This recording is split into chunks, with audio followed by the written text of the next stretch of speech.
So I was saying that the objective of the second part of today's program is to define the framework for this year edition of the festival, and due to the importance of this year's central theme, dialogue, we have found it relevant to dedicate some time to go deeper into the topic. The objective is to get as close as possible to the concept of dialogue in order to explore the possibilities it offers and also the responsibilities that go with it. Today's end, we have the great pleasure of having two experts in dialogue who have been supporting the project for months now, Marta Simó and Larisa Michalska. First, Marta will present in a theoretical way the concept of dialogue, and then Larisa will approach it from a more practical perspective. As I said before, it's a luxury to have them with us today. We will start with Marta Simó. At the end of her presentation, we will have time for Q&A, so we encourage you and invite you to write questions in the chat at any time. A short introduction about Marta Simó. Marta is a researcher and assistant professor in intercultural education at the University of Barcelona, and researcher and assistant professor in sociology at the ISOR. The ISOR is a research group based at the Universitat Autònoma de Barcelona, with a long history of investigation and knowledge transfer in the areas of religion, identity, and memory. PhD in sociology with the thesis Memory of the Holocaust in Spain from a sociological perspective and a historical perspective. Marta, thank you for being here with us. The floor is yours. Thank you very much. It's a big pleasure. And thank you to really invite me to be part of your extraordinary group. It has been lovely all these days, and I have learned so much. So actually, it has been a present to me. Right, so I will try to, I have a presentation. I will try to share it. Yes. Okay, can you see it? Yes, fine, okay. I just put it in. Right, I think that, sorry, that way is easier. Oh, yeah, no, I prefer, yeah, okay. Right then, so, well, as I said, actually the intention of this presentation is going to give you a theoretical approach, although after all I hear today, the earliest presentation, I think maybe you don't need it, but probably it's always useful to know exactly the concept that we are going to be and move around all these, during these European days. So this is the content. It's quite long, but I try to be as quick as possible. So I will give just an introduction, then we will go to the models of integration, different ones that has been traditionally been in the, mainly in academic research, and then to go to see what is multiculturalism versus interculturalism, to go to cultural diversity, have a little bit of a concept of cultural heritage and mediation, which I think is very much important for today, and then just introduce a little bit intercultural dialogue to give actually the floor to Larisa, and just an appointment to about genuine dialogue. So, well, in the globalized and interconnected world that we are moving today, the movement of people between countries is becoming the norm. All societies consist and have always consisted of a net of diverse influences, interactions, and exchanges, a situation that is becoming more complex as globalization takes hold. The increasingly diverse population of cultures, nationalities, language, religions, etc., that stands in our cities today is then a direct consequence of human mobility that brings with it what we call globalization. While a strong growth process throws up new challenges for converting countries, there is ample evidence that public policies can make a difference, and this is very important. Therefore, public institutions, like for instance, your institutions in whatever level of government or as non-governmental, have become aware that diversity cannot be left alone. They then assume that this diversification must be managed because without intervention, it tends to generate political isolation, social division, territorial segregation, daily xenophobia and racism, and even ideological extremism. That was already pointed out with the previous people who talk about. The key question that frames this public debate is often focused on how to live together, stressing the sociological dimension that diversity creates, but also the political dimension, which stresses the need of governments to find appropriate tools and approaches to manage such diversity. Diversity, therefore, is a mainstream dynamic of liberal democratic societies, and to formulate arguments against diversity is today as unrealistic as to be against globalization. This belongs to our historical course of action, and what is needed is to discuss how to govern it in order that it does not contradict the basic democratical liberal values of human rights, equality, fundamental freedoms, and social values of solidarity, cohesion, and stability.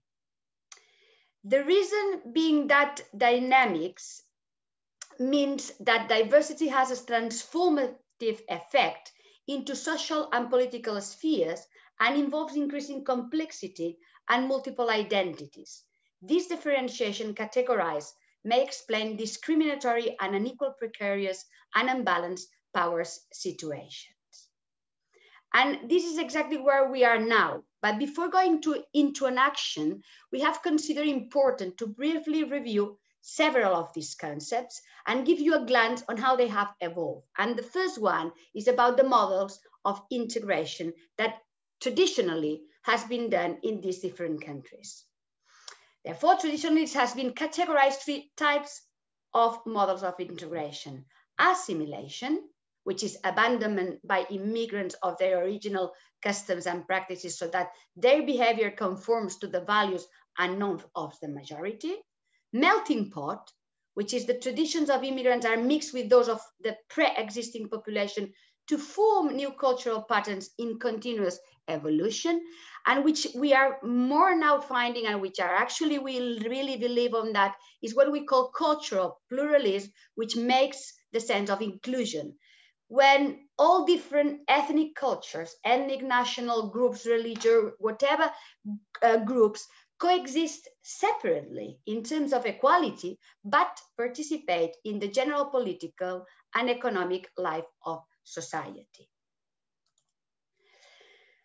Because of that, in this cultural pluralism, it can be found then two different approaches. One is multiculturalism, and the other one is interculturalism.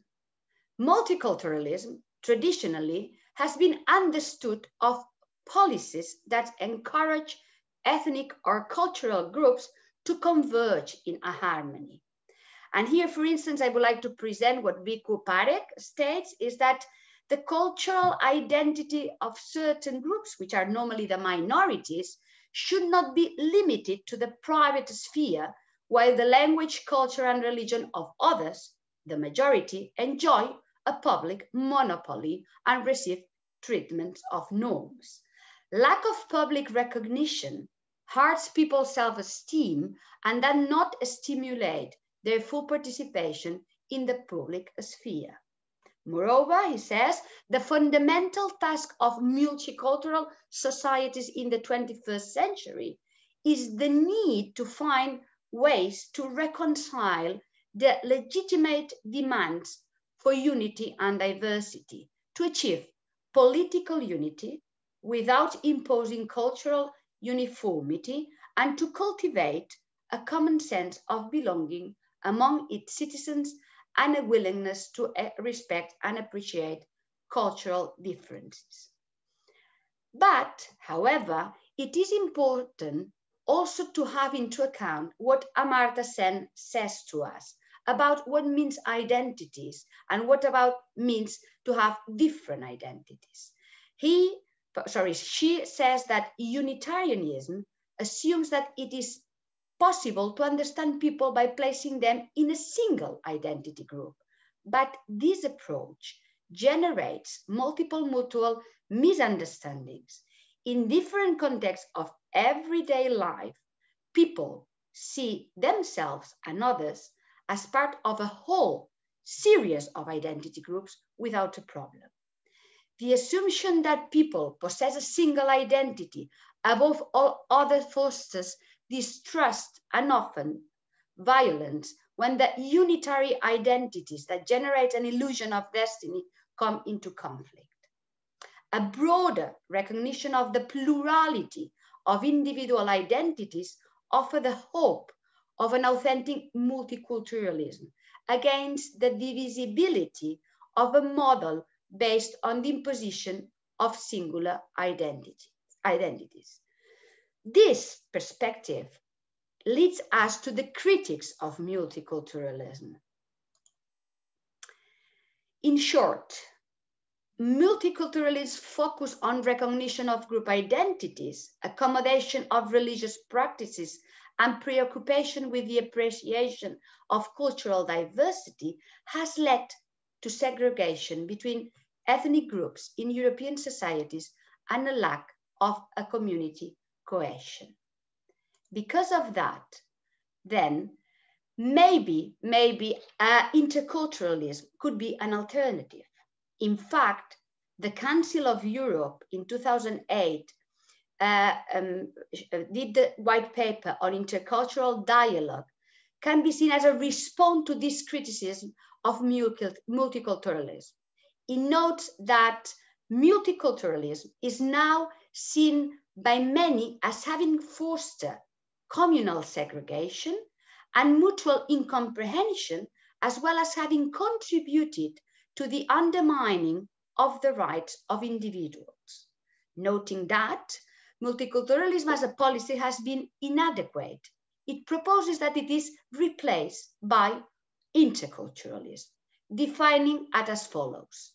Then interculturalism affirms cultural diversity and emphasizes communication and relation building between different cultural, ethnic, and religious groups.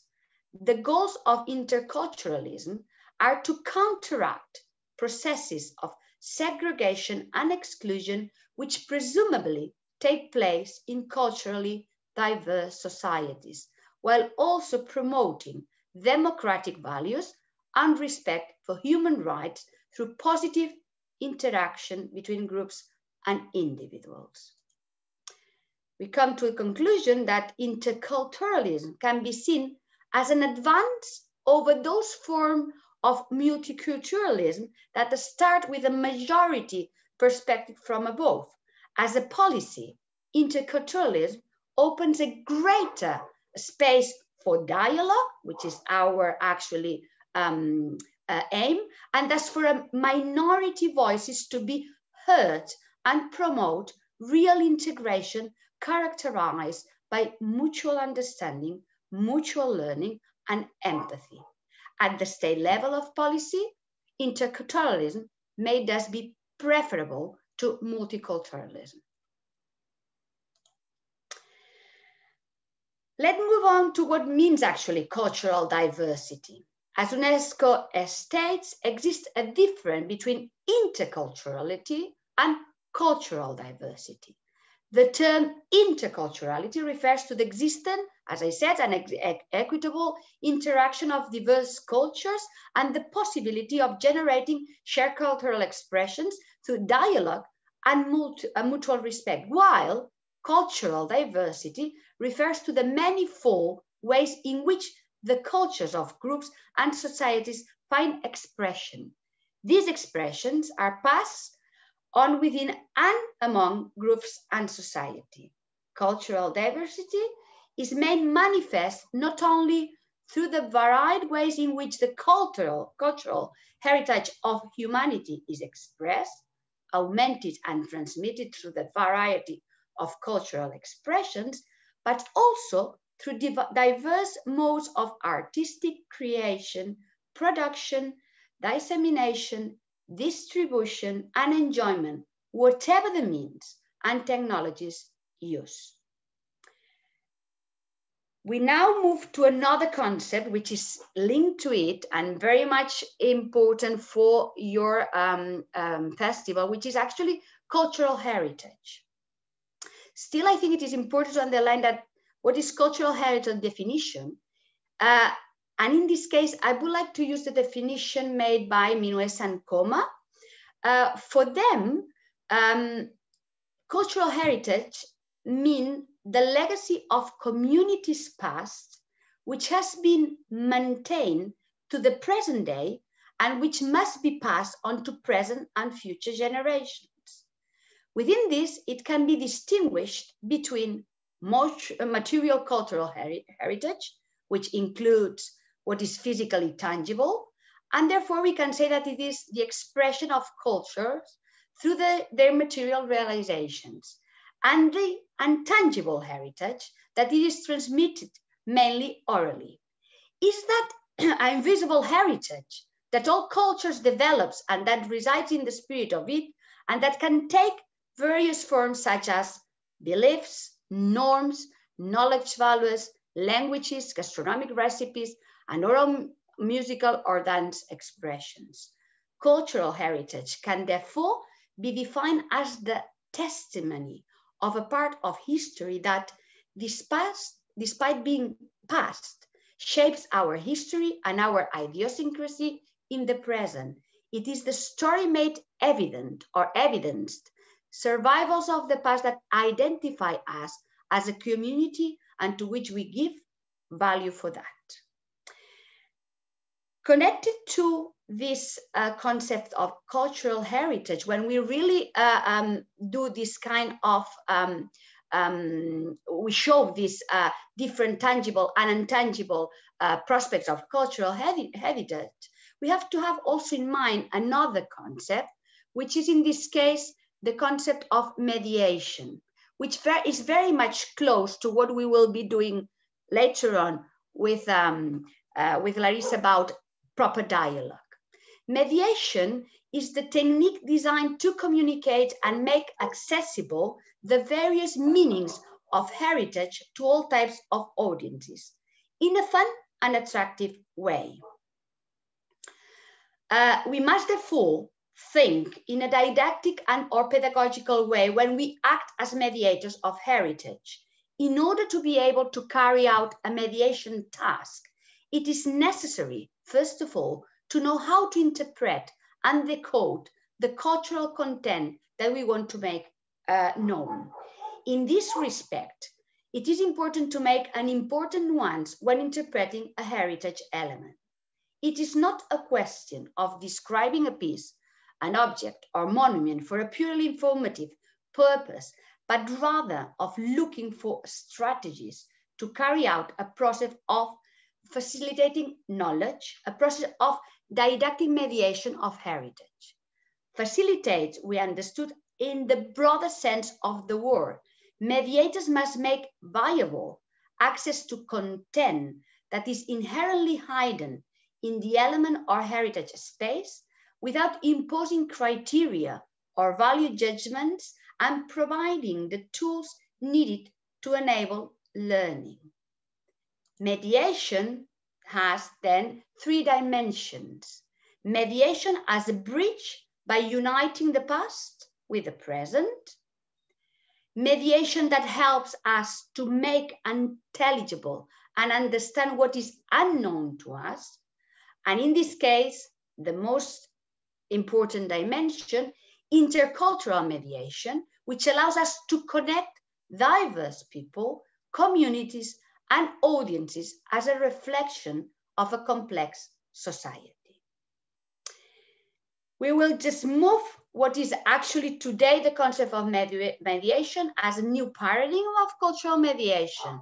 And we define it as it is intended to generate an ideal space for dialogue, for reflection.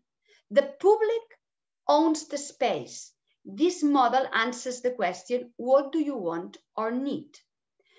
Another is the practice of mediation is based fundamentally on accompanying learning, not on instruction. And this is very important to have into account when we define which kind of activities we'll do.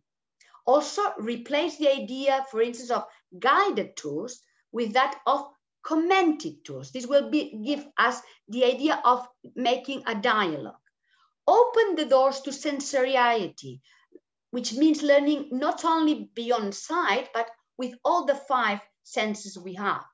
And the fact of transforming and unidirectional discourses into open debates allows working with transversal itineraries, introducing diverse disciplines like artistic, anthropological, scientific, historical, and so on and so forth, which is actually what we will be having next day with all the presentation of the different kind of activities that can be done during these days.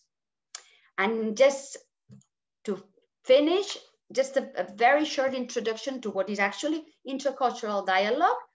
As I said, for Larissa to give you an extraordinary practical process.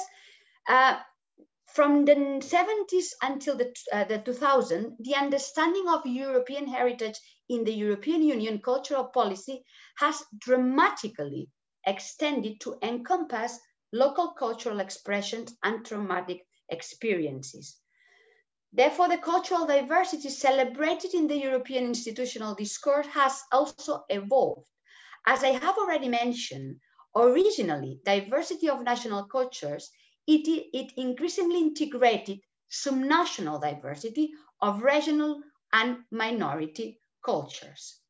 After the 2004 enlargement, European diversity was further transformed, and a new concept is the revealing sign and instrument of this transformation, which is actually intercultural dialogue. In order to understand this evolution, it is necessary to look at the action of what the Council of Europe, that we already mentioned for many of us, and at the synergies between the Council of Europe and the European Union. In 1995, the Council of Europe member states signed the Framework Convention for the Protection of National Minorities. Conceived in the wake of the war in the ex-Yugoslavia, it was the first legally binding multilateral instrument designed for the protections of minorities. The text is mainly based on the recognition of cultural diversity in Europe and in the European societies, and affirms the need to foster intercultural dialogue to ensure peace between, but also within the European countries. The concept was broadly defined as measures to promote mutual respect and understanding and cooperation among all persons living on their territory, irrespective of those persons' ethnic, cultural, linguistic, or religious identity, in particular in the fields of education, culture, and the media. For that, a new definition was conceived in 2003, which is actually the one that we have now, which is as follows. Declaration on Intercultural Dialogue and Conflict Prevention. These terms define tools used to promote and protect the concept of cultural democracy, and encompasses the tangible and intangible elements that we already mentioned, likely to foster all forms of cultural diversity, manifesting themselves in multiple identities, whether individual or collective. Intercultural dialogue must extend to every possible component of culture without exception, whether this be cultural in the strict sense or political, economical, social, philosophical, or religious. Finally, I would like to introduce a new concept that I think is quite nice to think about, which is what we conceive about the concept of genuine dialogue, which focuses specifically on developing empathy and transformation, which is probably one of the aims of the Jewish Cultural Days. The goal is not to reach a negotiated compromise or agreement, but if possible, to reach a provisional consensus after all parties have been listened to and understood, and where participants are open to transformation of their own views. Ideally, this implies that ignorance, prejudice, and dogma give way to a nuanced and empathetic understanding of others, while at the same time realizing unshared humanity and underlying communalities across apparent differences, that we are different versions of the same. Thank you very much.